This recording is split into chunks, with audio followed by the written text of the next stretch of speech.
Welcome back, guys, to the channel, and as you guys can see by the title, we'll be going deeper into the match between Barcelona versus Newcastle, second leg of the Champions League. If you guys saw my previous video, I give you guys my preview and my thoughts of the matches of these games today. For the second legs of Barcelona, Newcastle, Bayern versus Atalanta, Liverpool versus Galatasaray, and Tottenham versus Atletico Madrid. But this video right here, we'll be diving deeper into the matchup between Barcelona, my beautiful Barcelona, and Newcastle. Of course, because as a Barca fan, I want to speak more. I have a lot more to speak about. So guys, please make sure to like, comment, and subscribe in this video. Let me know what you think about these videos that I'm coming out with. But yeah, let's get it right into it, man. As a Barca fan, I have to talk more about this game, and I'm hoping you guys will like what I have to talk about. If we look into the first leg that we had in this matchup, with the score finishing off with a 1-1, both teams played, decently well. Of course, Newcastle are a lot better. We look into the head-to-head.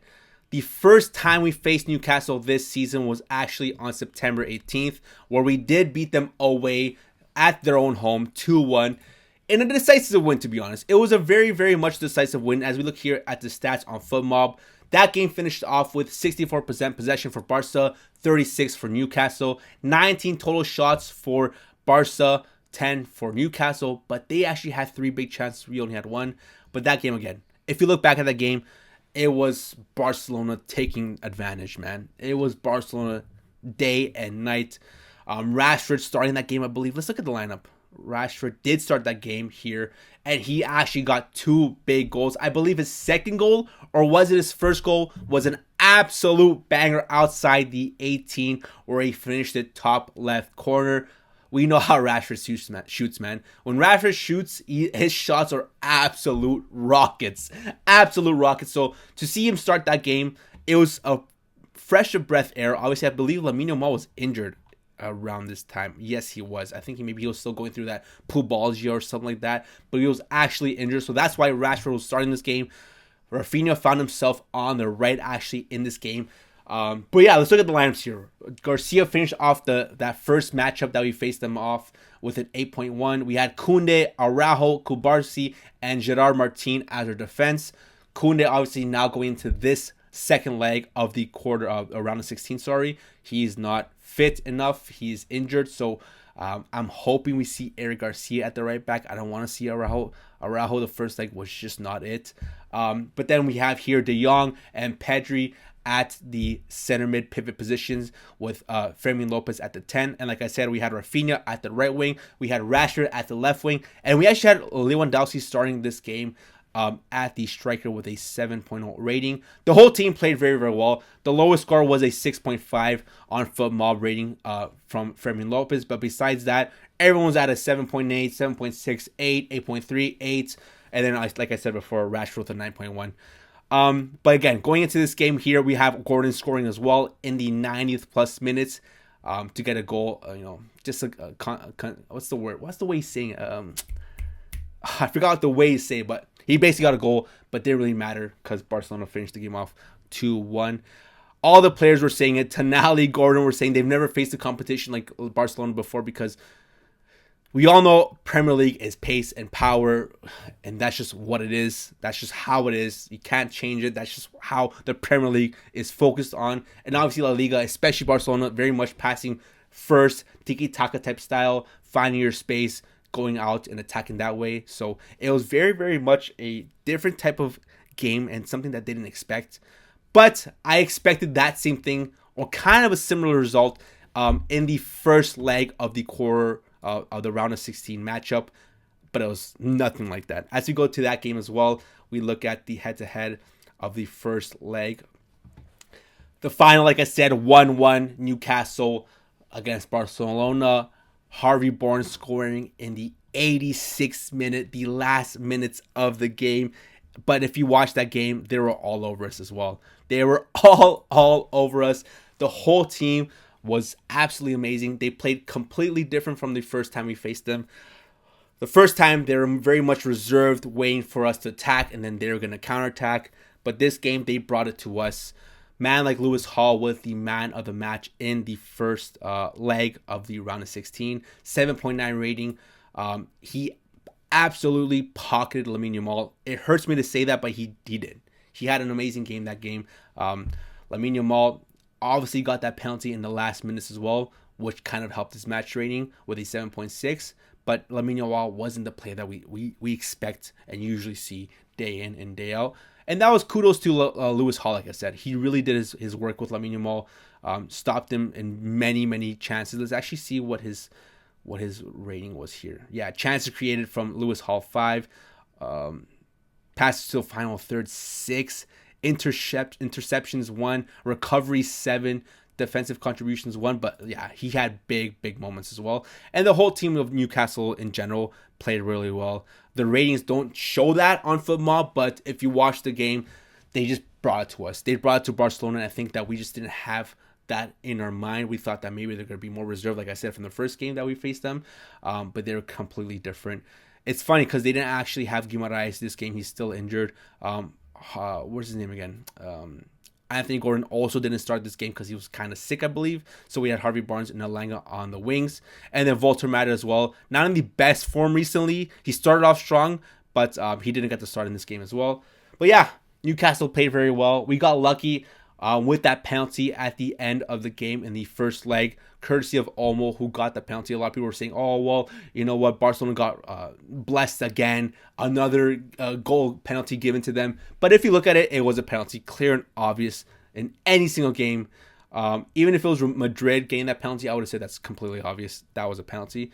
Lamine Yamal steps on it. I get nervous, man, sometimes when Lamine Yamal gets on the penalty because he's still a young player. We know what he can do. But that's a huge moment for a player like Lamine Yamal. In the last play, basically, of the game, penalty to very much change the rhythm of the game and the rhythm of the second leg. If he missed that penalty, we were going into the second leg 1-0 down. Again, completely different game. Newcastle, I'm sure they would have tried to be more reserved, defend more, and try to counterattack more. Barcelona would have to go out even more in attack to get that goal at home. But thankfully, Lamine Yamal bags that penalty, places it bottom left corner, if I believe. That's a big moment for him, man. We all seen what he's been doing in the Champions League, especially last year as well. He's had big moments, but I think this right here is one of the biggest moments of his career because for him to step up in this moment, we had players again like Lewandowski wasn't there, but he had other players. We had Rafinha on the field as well, who I thought was going to take that penalty. Even maybe Dani Olmo, who actually got that penalty awarded to him, was probably going to take it. But no, Lamine Yamal said, I want this penalty. I got to take this. I got to, show why I'm the main man for Barcelona. And he stepped up to the plate and just finished it bottom left corner like it was nothing. Celebrated. You know what? Let him celebrate. He's still young. But yeah. Big result, a big goal right there to tie it up and make it 1-1 going into the second leg of the game. But now let's finally talk about the second leg as we go into it today. It's going to be hard, man. Camp Nou, man. I'm expecting the fans to really show out this game. We have to show out in this game. We have to. I'm getting nervous just thinking about it, but we have to because this is a game, it's do or die. We all know it's elimination rounds now.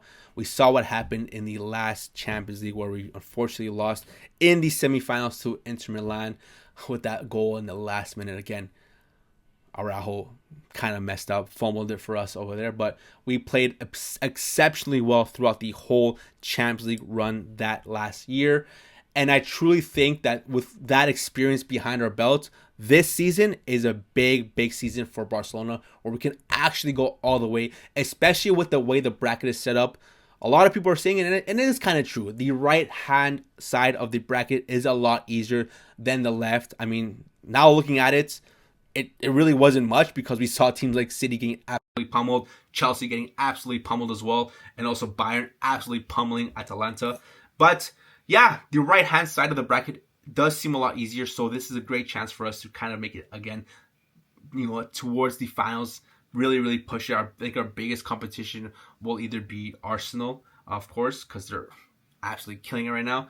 But I think if we play well this game and we just keep continuing the way we're playing in the Liga and stuff like that, this can be an actual chance to win the Champions League this season. So we have to go into this game guns blazing. I want to see more than 3 goals from Barcelona. I don't want to see any goals for Newcastle. I think Joan Garcia has been huge for us.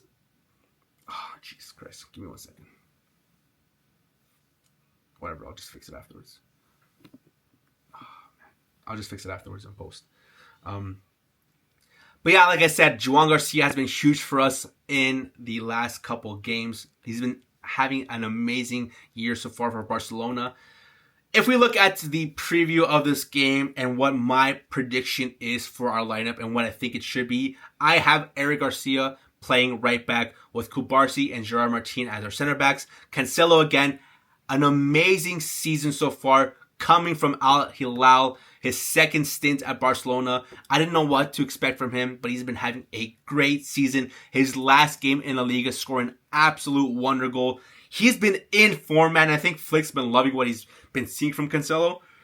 I think when he first came to Barcelona, Flick didn't really like what he was getting from Cancelo. He didn't want to. I don't think he really wanted Cancelo on the team. I think it was something that more the board wanted to have, for Barcelona. So I don't think he was very excited to see Cancelo at the team. But I'm glad that Cancelo really worked for it. Obviously, with the injuries of Eric Balde and then Koundé as well, Cancelo being so interchangeable on the left and right back position definitely helped him. And when the moment came where those players got injured, Cancelo stepped up. He stepped up to the plate, showing why he's one of the best defenders right now in world football, and he has to start at the left back position for Barcelona this game. Again, Bernal, another player who's been having an amazing season. We saw what happened to him early last season with that huge injury to his knee. But finally he's back and he'll be paired up with Pedri as the double pivot. I think that's going to be more than enough to hold that play and distribute in the midfield, with Lopez at the 10 as well. Fermin Lopez has been having a great season as well. And then obviously Lamine Yamal on the right, Rafinha up top, Rafinha at the left. And up top is my biggest problem here. I don't know what to expect here, man. Obviously, we saw, like I said, Lewandowski start the first leg of this matchup, and he didn't have a great performance. He really didn't. But that came down to, in my opinion, the lack of service that he was getting provided with. Lamine Yamal and Rafinha, we all know what they can do going forward. They're very, very good when it goes to that. But when it comes to finding their striker, finding Lewandowski in those moments, sometimes they are very, very selfish. And I can see it, man. When I'm watching the games and I see Lewandowski making those runs, he does find himself in great opening positions, open spots. And when you have Lamine Yamal, who's very direct, Rafinha, who's very direct, and you don't see them seeing Lewandowski, I can see why he gets furious. I can see why he's not playing at his best level, because he hasn't been getting that service. So I don't know, man. This second leg, I hope Lewandowski starts as well, but I can see Flick starting Ferran Torres just because of the first leg where Lewandowski didn't do too much. The cool thing I think would be sick to see as well is Rashford start up top instead of Ferran and Lewandowski. Like I said again, the first matchup we faced against Newcastle in this Champions League setup, Rashford scored 2 goals. And I think to bring a player like him off the bench or even start him in this game would be something different. I think something that Newcastle wouldn't expect to have, us playing Rashford as the striker. But I think it would be cool to see. Again, he's got a lot of pace, a lot of power. His shot is absolutely incredible. So, yeah, I think it would be something different. I would like to see it. And if we're not starting Lewandowski, I would love to see Rashford, because Ferran Torres, man, let's be real. This season has been his worst season so far for Barcelona. The last couple seasons, he's been slowly declining in his form as well. I mean, Lewandowski has been doing the same thing. But Ferran, man, he's been having more chances than Lewandowski. A lot more starts. I think Flick just likes him better because he's more of a workhorse. He's going to come down, defend, move around more.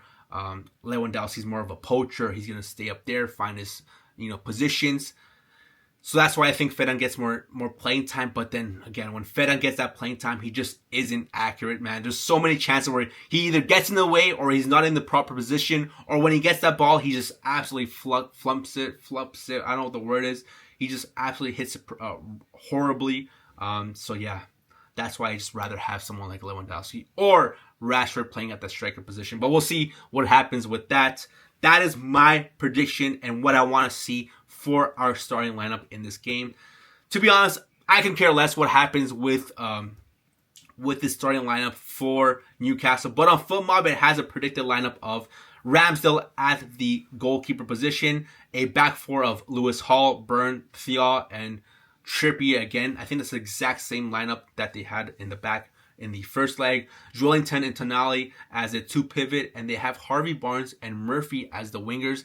And funny thing is, FootMob has Walter Matter playing like just behind the striker role as a 10, and then Anthony Gordon playing that 10 role. We know how Anthony's been playing this season. He's been playing very, very well in the Champions League and as well in the Premier League. So he's someone that we definitely have to look out for. I think he's going to be the main guy we have to look out for. He's got a lot of pace. He's got a lot of power. He's very, very good on the ball as well. So yeah, that's my prediction. That's what I want to see for this lineup.